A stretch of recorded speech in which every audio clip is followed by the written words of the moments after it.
Most people assume silence is a sign of weakness. They picture it as the moment someone finally gives up, throws in the towel, stops fighting for what they wanted. But when you look at this through the lens of avoidant psychology, silence can actually turn into something far more unsettling than surrender. This becomes especially true when the silence comes from someone we'd call a super empath, because there's a specific turning point where that empath simply stops explaining themselves, stops chasing after answers, stops trying to patch up every crack in the relationship, and that single shift rewires the entire emotional dynamic between the two people involved. The avoidant partner, who once felt a quiet sense of power through creating distance, suddenly starts experiencing something they almost never admit to another living soul: a loss of control. Here's the thing about avoidant individuals: they can actually tolerate anger fairly well.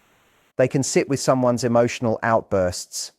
They can even withstand someone begging for their attention, because on some level, all of that still feeds a sense of importance. Those reactions, however painful they might look from the outside, quietly confirm to the avoidant that they still hold emotional sway over another person. But there's one thing that consistently catches them off guard, one thing they rarely know how to process: genuine emotional detachment from someone who once truly understood them. That kind of silence doesn't look like much on the surface. It's calm, it's quiet, it barely registers to an outside observer, but underneath, psychologically, it sets off a kind of internal chaos they weren't prepared for.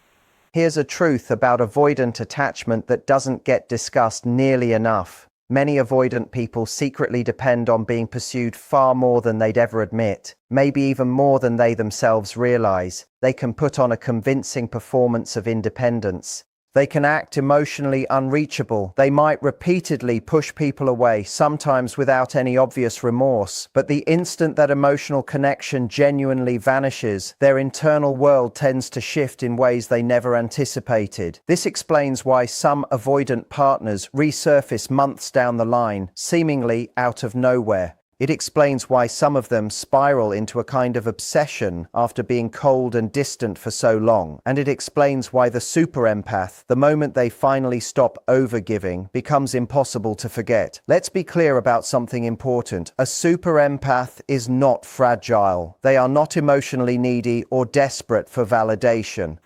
In fact, more often than not, they're the most patient person in the entire relationship. They spend enormous energy trying to understand the pain sitting underneath the avoidant behavior. They make excuses for the emotional distance. They keep extending chances because they hold a genuine belief that love has the power to dissolve emotional walls. But at some point, something inside them shifts. The empath stops seeing potential and starts recognizing patterns instead. They begin prioritizing their own peace over maintaining the connection at any cost. And when that internal shift happens, the avoidant partner senses it almost immediately, even if outwardly they act like nothing has changed. There's a reason avoidant people tend to become emotionally disoriented when a super empath quietly steps back. It shatters the psychological script they've grown accustomed to. They anticipate dramatic exits. They expect to be chased, pleaded with, guilted through tearful messages and emotional pressure campaigns.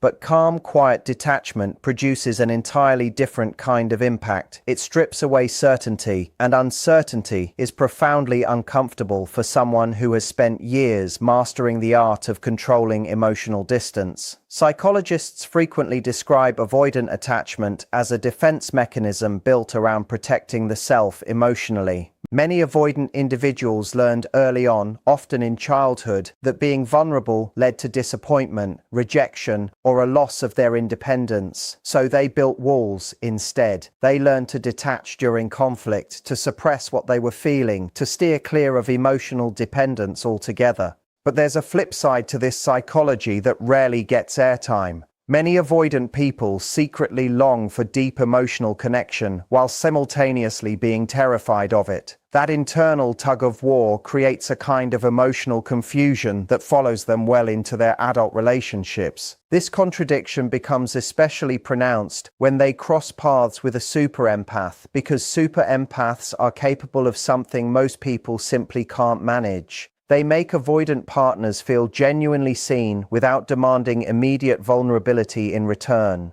That sense of emotional safety becomes almost addictive over time. Even after the avoidant person pulls away, some part of them continues relying on that emotional understanding remaining available in the background. That's precisely why the empath's eventual silence carries so much weight later on. When an empath emotionally lets go, the avoidant loses the emotional certainty they quietly relied on. This silent withdrawal often triggers delayed self-reflection, regret, and emotional confusion more powerfully than conflict. As the empath heals and moves on, the avoidant may begin replaying memories and feeling the true impact of the loss, revealing that their deepest emotional struggle often begins only after the relationship is emotionally over. Even when they genuinely care about someone, they often present as calm, detached, or emotionally unreachable, because maintaining control makes them feel secure. The instant emotions start feeling too intense, many avoidant people instinctively retreat. This usually isn't because they've stopped caring, but because emotional closeness starts to feel overwhelming to their nervous system. This is where their deep need for control becomes central to how they operate. Avoidant individuals tend to feel most at ease when they're the ones dictating the emotional pace of a relationship. They decide when to lean in and when to vanish. They decide how much vulnerability gets permitted and how much stays locked away. Emotional distance gives them a sense of power because distance minimizes their risk of being emotionally exposed. The less vulnerable they appear on the outside, the safer they feel internally. But here's the part of the psychology that people frequently overlook. Even though avoidant individuals pull away from closeness, they often develop a strange kind of attachment to people who keep pursuing them anyway. That ongoing attention becomes emotionally regulating for them in a subtle way. Deep down, knowing that someone still wants them provides a form of reassurance. It feeds the part of their ego that craves feeling emotionally significant without requiring them to actually surrender control in return. This is exactly why so many avoidant people construct their entire identity around appearing emotionally untouchable. They want to come across as difficult to read, difficult to reach, hard to affect in any meaningful way. They work hard to preserve this image of being independent and unbothered because genuine vulnerability feels dangerous to them at a core level. The moment someone manages to see past those carefully constructed walls, the avoidant person often experiences a strange mix of feeling deeply connected and deeply unsettled all at once. A super empath operates completely differently from the typical person an avoidant individual usually encounters. They don't connect with people superficially. Their connections run deep and sincere. They pick up on emotional shifts that most people would completely miss. They notice the pain tucked behind someone's silence.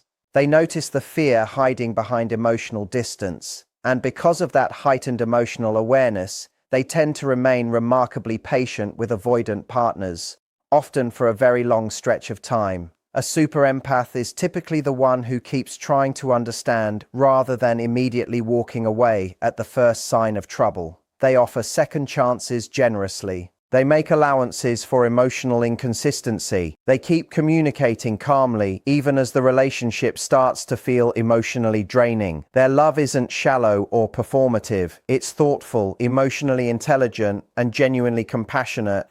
They sincerely want to make the connection work. This is precisely why avoidant partners often feel unusually safe around them, at least in the early stages. The super empath creates emotional space without immediately demanding vulnerability in return. They listen with real attention. They adjust emotionally to meet the moment. They actively try to de-escalate conflict rather than fuel it. For an avoidant person, this kind of understanding can feel rare, almost intoxicating, because it quietly lowers their usual defenses. But here's the part of the story that rarely gets discussed: what eventually happens to the super empath over time. At first, they keep giving because they genuinely believe that empathy has the power to heal emotional distance. But slowly, certain patterns become impossible to overlook. The disappearing acts, the mixed signals, the walls that never quite come down, the inconsistency that never resolves. The super empath gradually realizes that truly understanding someone doesn't require endlessly sacrificing their own needs for that person's sake. And that's the moment the entire emotional dynamic starts shifting for good. The super empath stops abandoning their own emotional needs just to keep the relationship afloat. They stop over-explaining themselves. They stop chasing emotional clarity from someone who was never going to consistently provide it. Their empathy becomes measured and intentional rather than limitless. They still care and care deeply, but they no longer allow that caring to erode their inner peace. The moment a super empath stops overgiving, the avoidant person loses the emotional mirror they had quietly come to rely on. The constant reassurance disappears. The emotional safety net they had unconsciously depended on starts to thin out. And for what might be the first time in the relationship, the avoidant person begins to feel the very distance they themselves once created. One of the biggest shocks to an avoidant person's ego happens the moment the super empath stops chasing altogether. Not with anger, not with a big dramatic scene, just a quiet, steady withdrawal. That kind of emotional pullback affects avoidant individuals far more deeply than most people would guess, because many of them secretly expect to still be pursued even after they've created the distance themselves. In a lot of relationships, the avoidant partner grows accustomed to a very specific rhythm. They pull back, and the other person reaches toward them. They go cold, and the other person tries harder to bridge the gap. Over time, this builds a kind of emotional predictability. Deep down, the avoidant person starts believing the connection will remain available indefinitely, no matter how distant they become. That sense of certainty feeds directly into their need for control. This is exactly why a super empath's silence feels so disorienting to them. When someone who was once consistently loyal suddenly turns calm instead of reactive, the avoidant person notices right away. The emotional energy in the dynamic shifts. The long, heartfelt messages stop coming. The visible effort fades into the background. The emotional availability that once felt like a given now feels shaky and uncertain. And uncertainty is deeply uncomfortable for someone who has spent years carefully guarding their sense of emotional control. At first, many avoidant individuals try to brush it off. They tell themselves the empath will eventually slip back into the familiar pattern. But as the silence stretches on, internal questions start creeping in. Why do they seem so calm now? Why aren't they reacting emotionally anymore? Why do they suddenly feel so far away? Did I somehow lose my hold on them? These questions tend to trigger a quiet form of internal panic that avoidant individuals rarely admit to openly.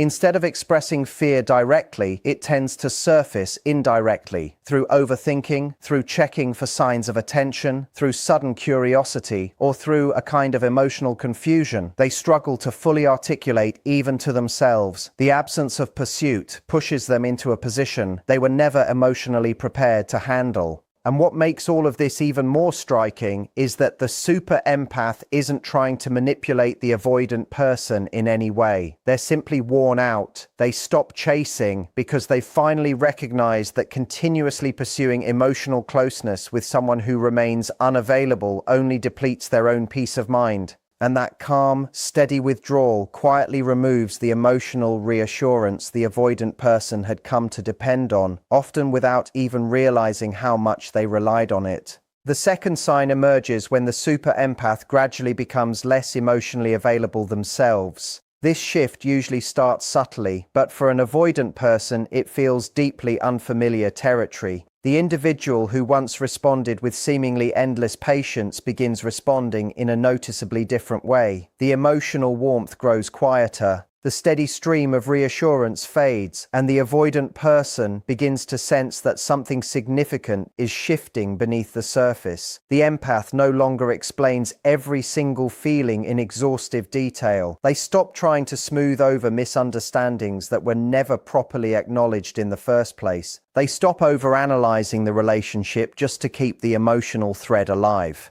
Instead of pouring their energy into someone emotionally inconsistent, they start prioritizing their own peace of mind. This change tends to affect avoidant individuals more than people typically expect, because they had grown emotionally accustomed to the empath's openness. The empath used to be emotionally predictable in a comforting way. They cared deeply, they offered constant reassurance, they stayed emotionally present even through rough patches.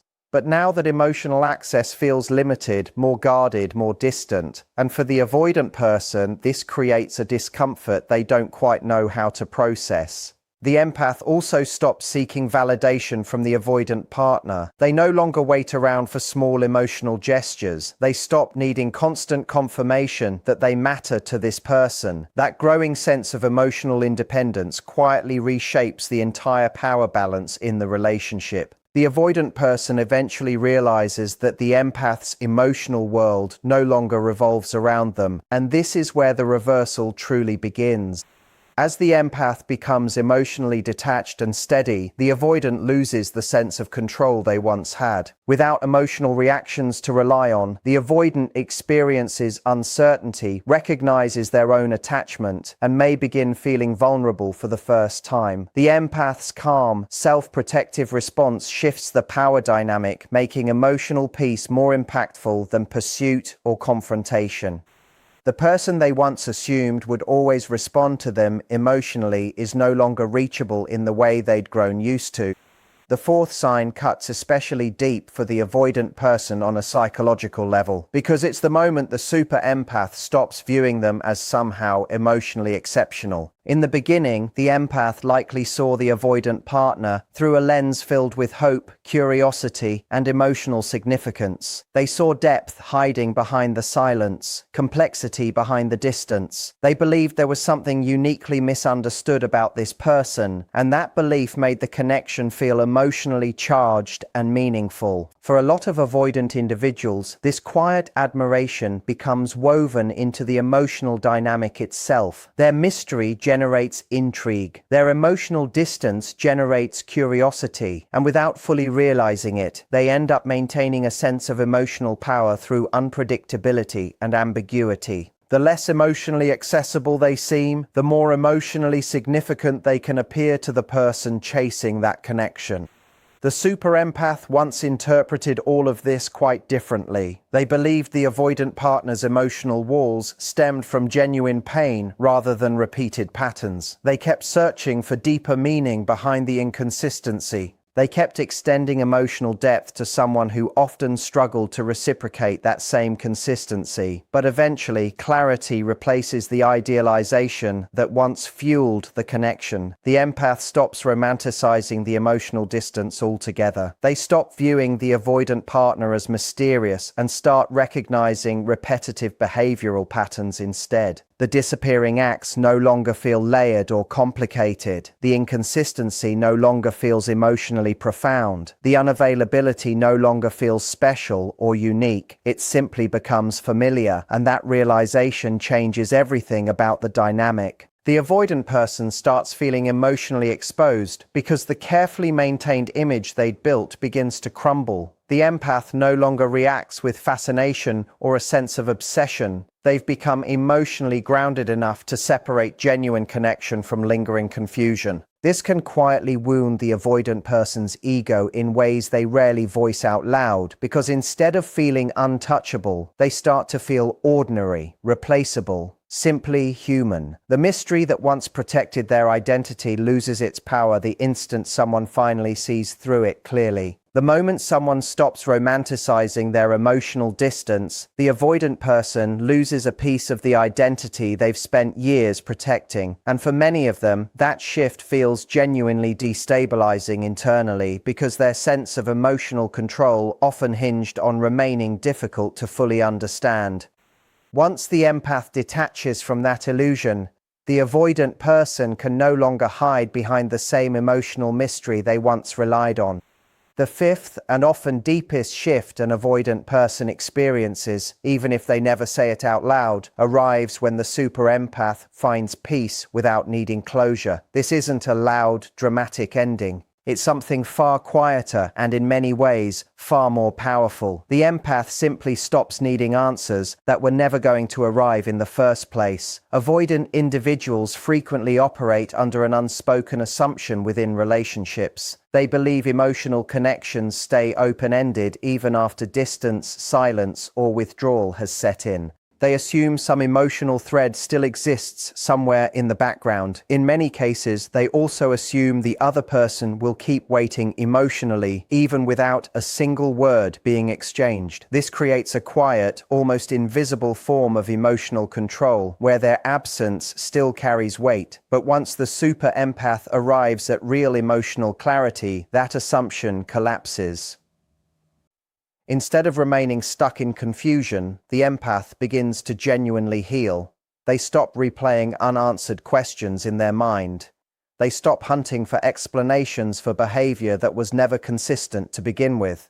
Their emotional energy turns inward. Growth becomes more valuable to them than closure ever was. Peace becomes more important than fully understanding every unresolved moment. And this is where the entire dynamic shifts for good. The avoidant person slowly comes to realize that their absence no longer produces any emotional reaction. There's no chasing, no confusion-fueled messages, no lingering emotional dependence. The empath is no longer emotionally anchored to the situation in any way. This realization can quietly unsettle the avoidant person's sense of self because it challenges a belief they've often carried without ever examining it. The belief that emotional absence still holds influence, that distance still carries weight, that silence still keeps someone tethered to them in some form. But that belief no longer holds up. The empath isn't waiting anymore. They're not emotionally stuck. They're not clinging to the idea that closure is necessary for their own healing. Instead, they're building a form of emotional independence that doesn't require the avoidant person's involvement at all. And that's where the impact becomes undeniable on an internal level, because the avoidant person starts to understand something genuinely uncomfortable. Their emotional absence no longer controls the empath's emotional state. Once all these signs have played out, something significant begins happening inside the avoidant person that most outsiders never witness. On the surface, they might still appear calm, detached, maybe even indifferent, but internally, an entirely different process starts to unfold. It doesn't happen immediately. It's a delayed form of emotional processing, and it often surfaces long after the actual events have passed. Avoidant individuals aren't always tuned in to their own emotions in real time. They tend to push feelings aside rather than sit with them, but emotions don't simply vanish. They get stored away, and eventually they resurface once the pressure of avoidance can no longer hold them back. This is where a quiet, hidden regret starts to take shape. Not always regret expressed in words, but regret in the form of dawning awareness. Moments they once brushed off begin replaying in their mind with entirely new meaning attached. Alongside this, a kind of obsessive thinking starts creeping in through subtle channels. Small memories resurface again and again. Old conversations get reanalyzed from new angles. The tone of past messages gets reinterpreted. Things that once seemed insignificant suddenly feel weighty. The mind keeps circling back to the same emotional points, trying to make sense of what was lost or what changed along the way. Alongside all of this, emotional confusion intensifies. The avoidant person might not fully understand why they feel so unsettled. On the surface, nothing dramatic has happened, but internally, their emotional system is no longer stable the way it used to be. The certainty they once held about distance and control begins eroding. One of the hardest parts of this entire process is losing that sense of emotional certainty. Avoidant individuals often lean on the belief that they hold the reins over emotional closeness. That belief starts to fracture the moment the super empath stops responding in predictable ways. The emotional patterns they'd grown accustomed to simply stop applying, and that mismatch creates genuine internal discomfort. It's worth understanding that avoidant individuals rarely express any of this openly. Pride tends to keep it buried. They typically don't admit to confusion or emotional loss out loud. Instead, they carry it quietly, letting it build without ever fully processing it in real time. But internally, their mind keeps replaying everything: the conversations, the reactions, the silence, the distance, the emotional shifts. Each memory returns carrying new emotional weight, gradually forming a pattern that becomes harder and harder to ignore. The entire dynamic between a super empath and an avoidant partner doesn't shift through anger, revenge, or emotional chaos.